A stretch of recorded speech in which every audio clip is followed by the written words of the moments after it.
del capítulo 3 de la epístola a Tito, dice: porque nosotros también éramos en otro tiempo insensatos, rebeldes, extraviados, esclavos de concupiscencias y deleites diversos, viviendo en malicia y envidia, aborrecibles, aborreciéndonos unos a otros. Pero cuando se manifestó la bondad de Dios nuestro Salvador y su amor para con los hombres, nos salvó, no por obras de justicia que nosotros hubiéramos hecho, sino por su misericordia, por el lavamiento de la regeneración y por la renovación en el Espíritu Santo. Hasta ahí la lectura. Permítame compartirles una hipótesis. Imagínense que ustedes, por ejemplo, un personal administrativo en una oficina de recursos humanos en alguna empresa, y usted está tomando entrevistas a personas que son aspirantes a algún puesto de trabajo en esa empresa. Y usted toma un currículum, la persona está frente a usted, y usted comienza a examinar su currículum y dice: bueno, usted trabajó de tal fecha a tal fecha, después comenzó a trabajar en esta otra empresa, veo acá sus estudios, usted es una persona muy capaz, muy capacitada, estas son sus aspiraciones de remuneración, todos estamos de acuerdo, y acá en características personales nosotros vemos que usted ha puesto que es un insensato, un rebelde, es una persona extraviada, es una persona esclava de concupiscencias y deleites diversos, que vive en malicia y envidia, que es una persona odiosa, odiable, y además odia a todo el mundo, es aborrecedora de todos los demás. Bueno, deje aquí su solicitud de empleo y vamos a tomar una decisión y lo estaremos llamando. Me dice: imagínense ustedes ese tipo de currículum que se presenta, que más que currículum parece un prontuario, ¿verdad? Parece un prontuario, no un currículum. Sin embargo, la persona ha sido sincera en su currículum. Yo, la verdad, conozco pocas personas que son sinceras cuando presentan un currículum.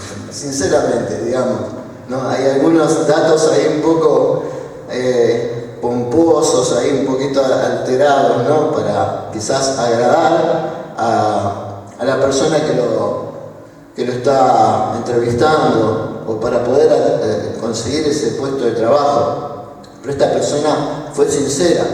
Pero usted va a pensar que esa persona realmente es una persona maldita, mala, es una persona que tiene maldad, es una persona que no permitiríamos que entre a trabajar en nuestra empresa, o si es una actividad, por ejemplo, de tipo doméstico, no dejaríamos entrar en nuestra casa a una persona que tiene esas características: necia, aborrecible, viviendo en malicia, envidia. ¿Cómo vamos a permitir que entre una persona así en nuestro hogar, verdad?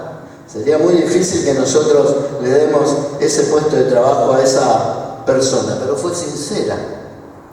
Y lo que llama la atención aquí es que son los adjetivos calificativos que usa el mismo apóstol Pablo para hablar de sí mismo hace un tiempo atrás. Y yo no sé, porque acá dice el apóstol Pablo, que esto éramos en otros tiempos. Él está escribiendo a Tito, a un misionero que iba a ir a la isla de Creta a ocuparse de una iglesia allí, y él se está diciendo: nosotros éramos esto hace un tiempo atrás, como ellos, como las personas que vas a tratar vos ahora. De modo que cuando Pablo mira eso en ese tiempo, lo está mirando desde la obra del Espíritu Santo en su vida. Esto éramos antes, pero cuando vino la salvación en nuestras vidas, cuando el Señor nos salvó, dejamos de serlo. dejamos de serlo. Pero fuimos eso, ¿no? Ahora, si usted ve ese tiempo atrás al que se refiere el apóstol Pablo, seguramente tendría un concepto de sí mismo totalmente diferente, porque si nosotros vemos en las Escrituras al mismo apóstol Pablo, que en un tiempo era más famoso y más conocido por el nombre de Saulo de Tarso, un perseguidor de la iglesia, una persona sumamente arrogante, una persona que tenía de qué enorgullecerse de sí mismo, aventajaba a sus compatriotas en muchos aspectos, era una persona que había sido instruido en las mejores academias de teología del tiempo en el que él se formó, era una persona que era políglota, conocía argumentos filosóficos, teológicos, era una persona que además tenía el prestigio de ser ciudadano romano, que era prácticamente un título de nobleza para ese tiempo. Ser ciudadano romano era algo muy prestigioso, y él era todo eso. Él era eso.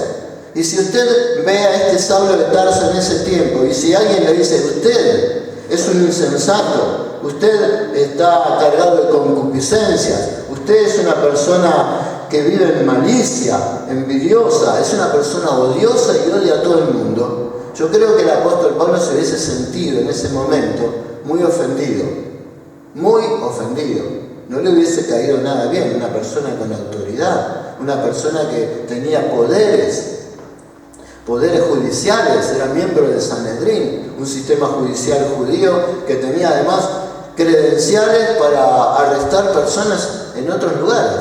Así que tenía verdaderamente cierto poder. Era una persona que podía ser hasta peligrosa llevarse mal con él.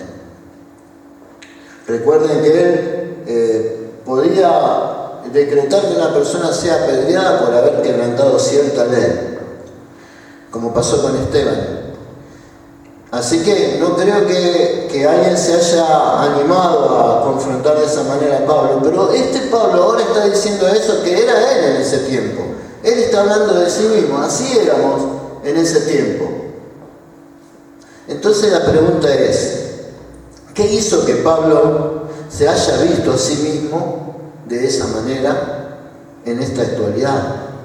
En ese momento en el que está escribiendo esta epístola. Y la gracia de Dios, hermano, él lo está diciendo. Esto éramos antes, pero cuando vino la bondad de Dios, se manifestó la bondad de Dios nuestro Salvador y su amor para con los hombres, el cual derramó en nosotros abundantemente por Jesucristo nuestro Salvador. Entonces ahí fuimos justificados por su gracia. ¿Sabe qué es lo que hace que una persona comience a reconocerse tal cual es? Es porque él conoció a Dios tal cual es Dios.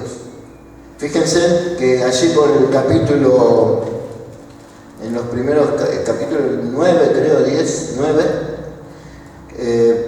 Pablo tiene ese encuentro con el Señor allí en Damasco, en la entrada de Damasco, cuando él venía con toda su soberbia cargada, lleno de, transpiraba odio contra la iglesia del Señor, hasta que tuvo ese encuentro con el Señor.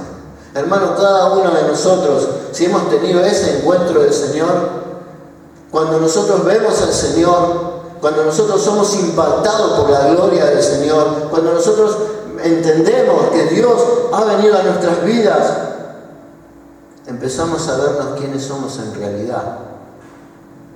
Empezamos a observar que no somos tan justos como pensaría Pablo que era. Empezamos a vernos a nosotros mismos que no somos tan buenas personas como nosotros a veces consideramos que somos. Porque el gran problema que tiene el ser humano, la gran tragedia del hombre, es que en el momento de juzgarse o en el momento de juzgar, toma por parámetros su propia persona. Yo no soy como aquel. Yo no soy como el otro. Para ser así prefiero no ir o no estar o no ser. Lo cierto es que la persona toma como parantes para comparación a sí mismo o a otro ser humano quizás que tenga como modelo. Pero el problema acá es que la comparación la tenemos que hacer ante el Señor Jesucristo. Tenemos que buscar el modelo perfecto. Claro, estaríamos en problema, porque si nosotros empezamos a conocer a Jesús tal cual es Él, no como yo creo que Jesús es, sino como Él se revela en las Escrituras, entonces estamos viéndonos con estas características. Empezamos a ver que nosotros no somos tan inteligentes, sino más bien somos necios. Empezamos a ver que nosotros no somos tan sumisos, somos rebeldes. Nosotros empezamos a ver que las cosas que nos entretienen son productos y placeres de la carne en el fondo, y a veces creemos que nosotros somos tan santos, somos tan buenos. Pero cuando viene ese tiempo, cuando somos enfrentados a la realidad de la santidad de Dios, entonces somos expuestos y nos vemos tal cual somos. Esto le pasó al apóstol Pablo. El apóstol Pablo veía, nosotros éramos esto en otro tiempo, así que de esta manera tenemos que mirar a los otros, como si fuésemos nosotros en el otro, porque nosotros salimos de ahí. Fuimos. El capítulo 2 de Tito, en el versículo 11, dice lo siguiente, y este versículo me gustaría que usted lo pueda guardar en su corazón y lo pueda memorizar y tenerlo presente a lo largo de su vida en este caminar con Cristo. Y que dice así: porque la gracia de Dios se ha manifestado para salvación a todos los hombres. La gracia de Dios se ha manifestado para salvación a todos los hombres. Por lo tanto, si una persona halló gracia, si una persona encontró esta transformación, producto de la gracia, el efecto de la gracia en su vida, fue porque la gracia de Dios vino a su vida. No fue por méritos propios, no fue por haberse esforzado para ser mejor cada día, sino porque hubo una transformación poderosa de parte de Dios. Y entonces, ¿cuál es ese efecto? Ese efecto de la gracia de Dios que hizo que Pablo entonces cambie su perspectiva de sí mismo, cambie su opinión acerca de sí. Pues ese encuentro con Dios, ese haber recibido la gracia de Dios. El apóstol Pablo, cuando se refiere a la gracia de Dios, lo hace con unas palabras tan elocuentes y realmente se preocupa tanto para que nosotros podamos entender lo que significa la gracia de Dios. Y es algo tan difícil de entender para nuestra mente natural. Nosotros no podemos concebir de que nosotros no podamos alcanzar nuestra propia salvación con nuestros propios medios. Y esto es lo que hace el ser humano, lo que ha hecho a lo largo de la historia y de los siglos de gente, de seres humanos, buscando su propia redención. Y la humanidad sigue ese curso aún. La humanidad cree que puede comprar la salvación. Cree que por medio de las obras, y así existen las religiones, hermanos. Hay dos religiones en el mundo, hay dos religiones, en rasgos generales. La religión por obras y la religión por gracia. Y no importa si en este grupo también entra el cristianismo en cuanto a la religión por obras. Porque uno puede decir, no, pero la religión cristiana es por gracia. Pero es por gracia cuando vos realmente creés y vivís la gracia, cuando realmente asumís el estado de gracia, cuando realmente comprendés de que vos no tenés nada por ofrecerle a Dios. Y si uno pregunta, ¿pero qué es la gracia? Hay una definición que yo uso que es muy breve, muy clara, que dice, es el todo de Dios a cambio de la nada del hombre. Es todo de Dios a cambio de nada. Vos no tenés nada para ofrecerle al Señor. Vos no tenés absolutamente nada, porque Dios, así como Pablo, se asume. Y él mismo después escribe que de lo vil, de lo menospreciado del mundo, escogió Dios para avergonzar a los sabios, para avergonzar a los poderosos. de lo débil del mundo escogió Dios. Por lo tanto, acá Pablo se estaba considerando a sí mismo una persona débil, una persona que no era capacitada como para asumir de que él era digno de recibir la gracia del Señor.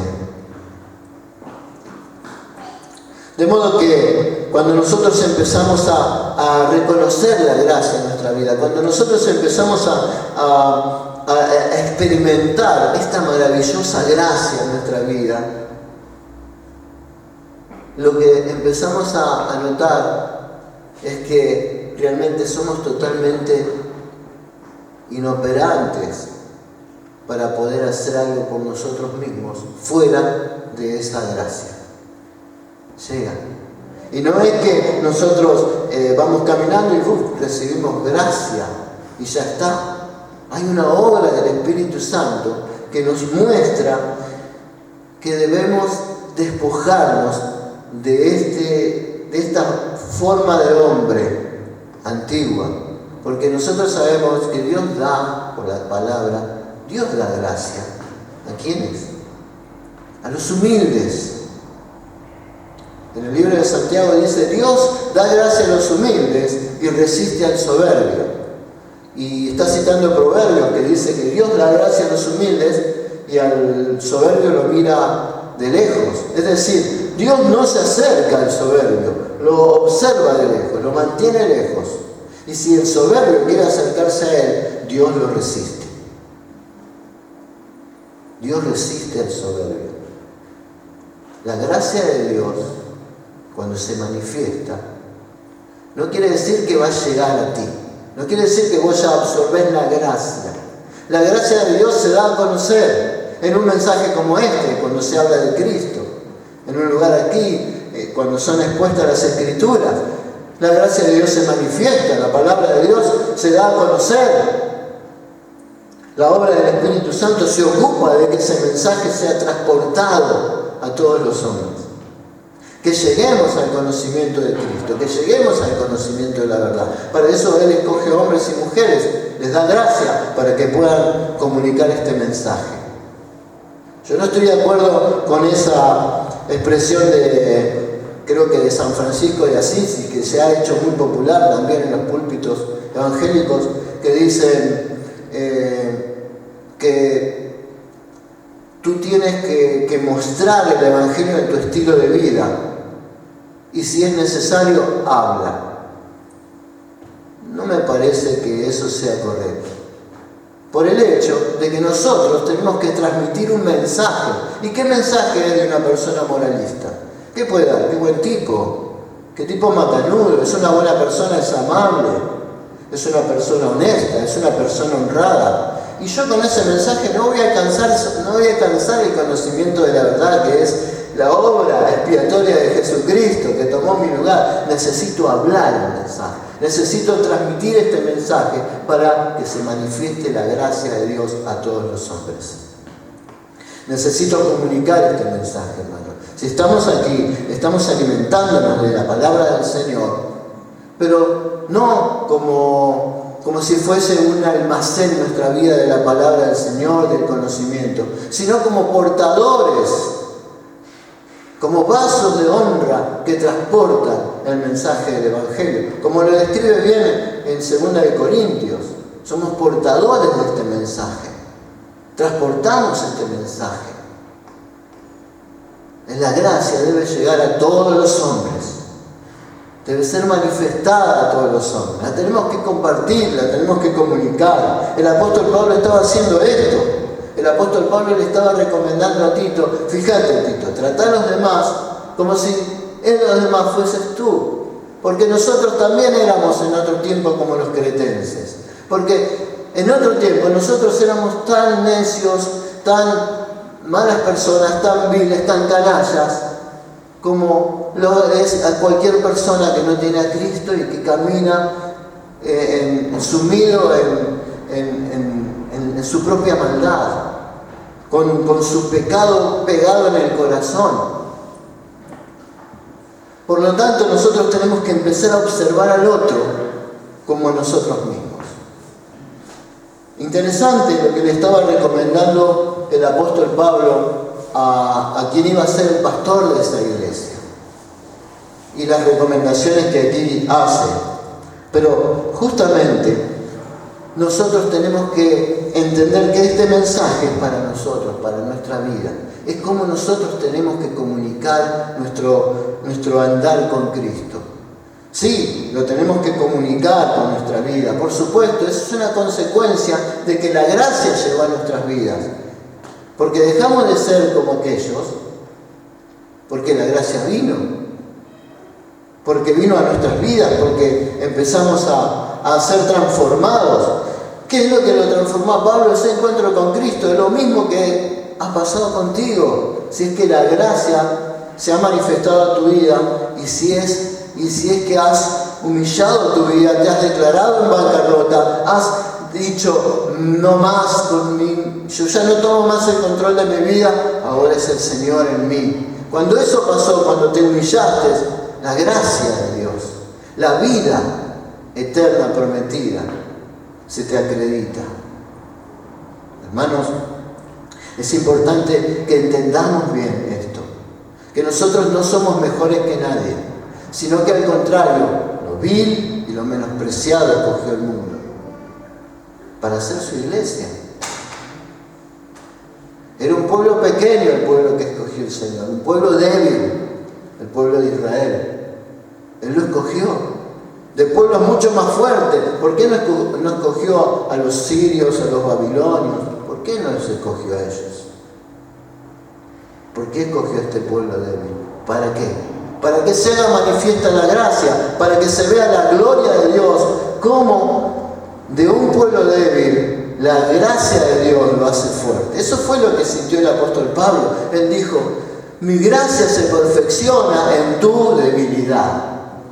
La gracia se perfecciona en nuestra debilidad, pero nosotros tenemos que asumirnos débiles delante del fuerte Dios. Nosotros tenemos que decir que nosotros no somos los fuertes aquí, sino los débiles. Sin embargo, la Biblia dice, el débil diga fuerte soy. Parece una contradicción, pero estamos hablando de la gracia. Porque uno se empieza a asumir fuerte, pero no por su fortaleza, no por sí mismo, sino por la obra de Dios en su vida. El hombre que busca la salvación por méritos propios, busca por todas las disciplinas humanas que pueda haber, pero cuando encuentra que el vacío aún continúa, que la ausencia, la agonía espiritual de su vida todavía está allí, no ha florecido vida en él, comienza a entender de que no tiene absolutamente nada más que buscar la fuente de vida, que es en Jesucristo. Pero ese mensaje tuvo que haber sido predicado antes, y esa es nuestra responsabilidad. Esa es nuestra responsabilidad, compartir el Evangelio, compartir este mensaje de gracia. Imagínese usted en esa circunstancia. Imagínese usted, hace muy poco, le voy a contar esto, usted debe saber, en este país hubo un gobierno democrático cuando vino después de los militares, hizo un juicio, allí fueron condenados algunos hombres por terrorismo de Estado y también por terrorismo civil. Y después vino otro presidente, y ese presidente, ¿sabe qué hizo? Firmó un indulto, un perdón, un indulto. En ese indulto salieron libres los cara pintada, no sé si conocen un poco la historia del país, sí, creo que sí. Bueno, salieron algunos extremistas, algunas personas que ahora están en el gobierno. Pero lo cierto es que un presidente haya firmado un indulto no quiere decir de que esas personas hayan sido inocentes. No quiere decir que esas personas hayan sido merecedoras del perdón. No fueron merecedoras del perdón, no se lo merecían, recibieron perdón simplemente. Lo recibieron. Bueno, salvando la distancia, nosotros tenemos que entender que Dios nos firma una amnistía, pero no porque nosotros lo merezcamos, no porque Dios dice a este lo voy a perdonar, merece el perdón. No merecemos el perdón, para nada, no lo merecemos. Nosotros merecemos la condenación.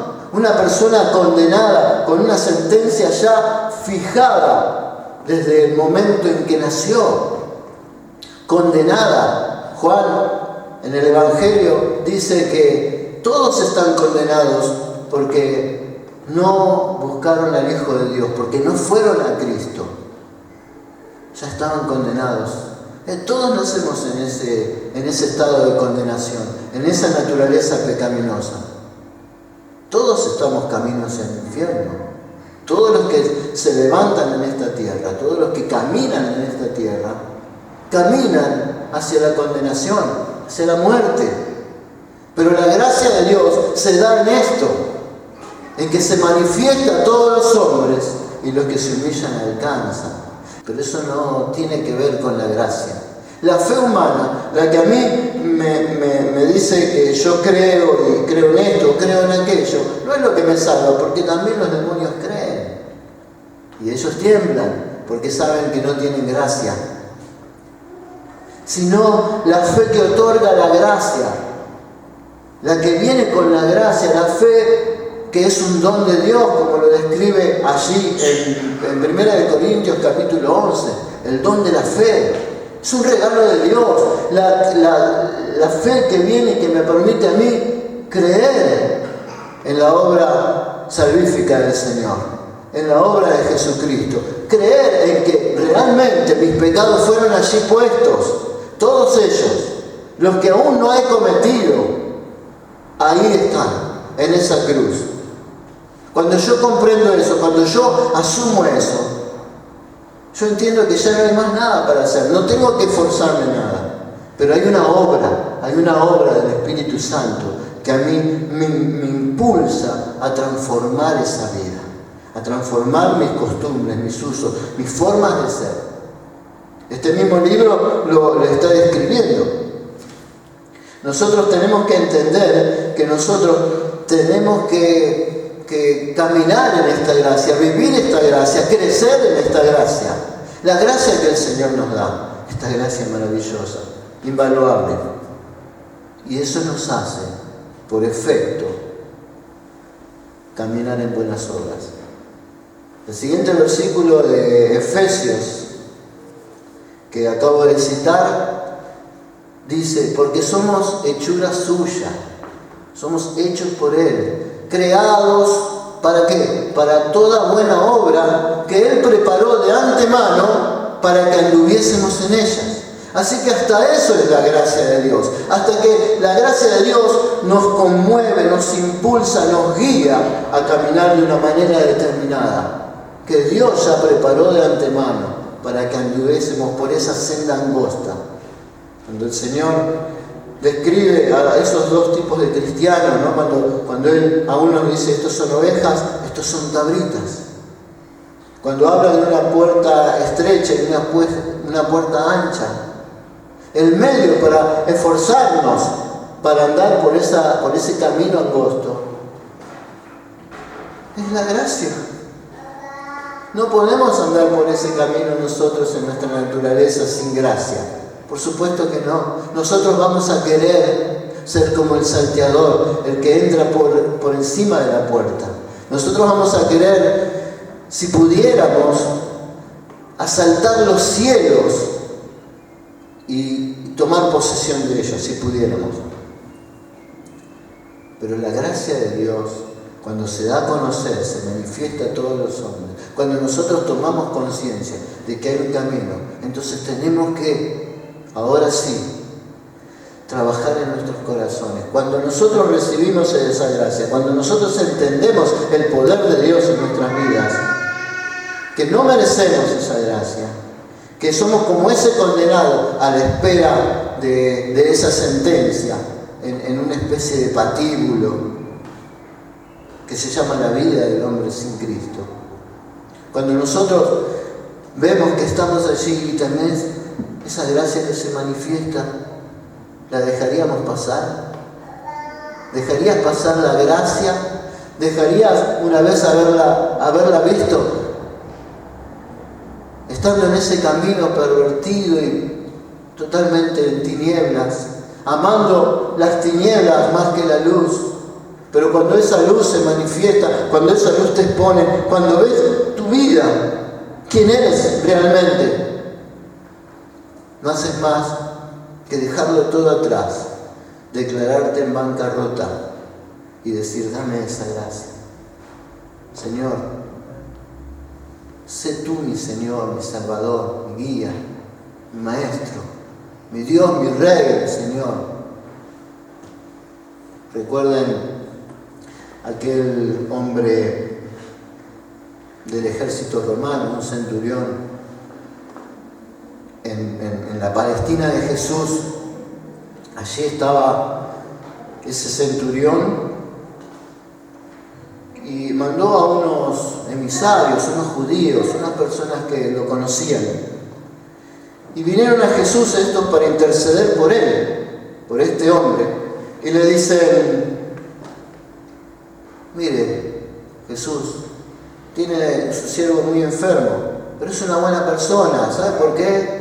Porque él dio limosnas, porque nos ha construido un templo, porque ama mucho a nuestra nación. Entonces él es digno de que le hagas este favor.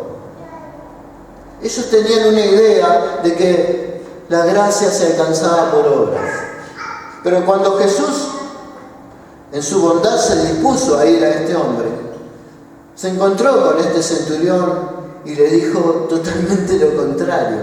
Le dijo: Señor, yo no soy digno de que entres a mi casa. No soy digno, realmente no somos dignos de que Jesucristo entre en nuestras vidas. Él no quiere morar en un corazón perverso, en un corazón cargado de pecado, en un corazón lleno de mentiras, lleno de inmundicias, lleno de blasfemias. No quiere entrar en ese corazón. Él quiere cambiar ese corazón, quiere destruir ese corazón y construir un nuevo corazón. Un corazón conforme al de Él, un corazón puro, un nuevo corazón. Esta es la transformación que hace la gracia. Esto es lo que hace la gracia en la vida de una persona. Este hombre dijo: no soy digno de que entres a mi casa, pero tan solo di la palabra y mi siervo sanará. Jesucristo se sorprendió, cuento la historia, ustedes la conocen, pero dice que Él se dio vuelta y le dijo a sus discípulos, lo puso como ejemplo, a un romano, a una persona que era totalmente detestable para los judíos, porque era un usurpador. El pueblo romano, los romanos estaban allí como invasores, estaban cobrando impuestos y estaban haciendo todo tipo de ultrajes contra ese pueblo. Pero esta persona era diferente, parece. Sin embargo, Jesucristo no vio eso. Jesucristo vio su humillación. Y Él dijo: nunca vi en todo Israel fe semejante.